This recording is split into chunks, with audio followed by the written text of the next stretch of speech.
ويا يابش حياكم على الشغل جبناكم افلح صلى على محمد وآل محمد.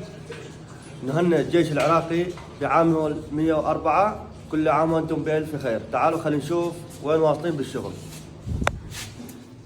الله يساعدك. هيا يابا شلونك؟ كلام طيب للجيش العراقي بعام 104. كل عام وانتم بألف خير. صمام امان العراق، ربي يحفظكم ويسعدكم ويعطيكم وينصركم ويخليكم ذخر لهذا البلد العظيم.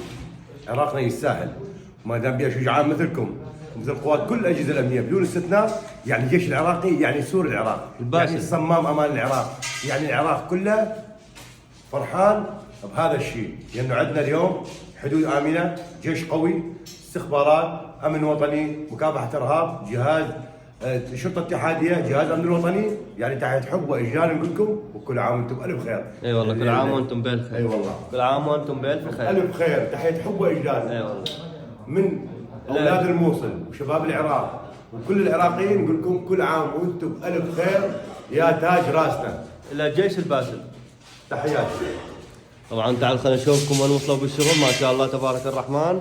نبراس واصل يعني مكان كلش حلوه. ابو سيوف الغالي حياك الله، يعطيك الصحه والعافيه. هلا خالو. هلا حبيبي. ما شاء الله. طبعا هذا كله اشتغله نبراس. ما شاء الله تبارك الرحمن. بس ظلت بس الارضيه ان شاء الله. انتظرونا.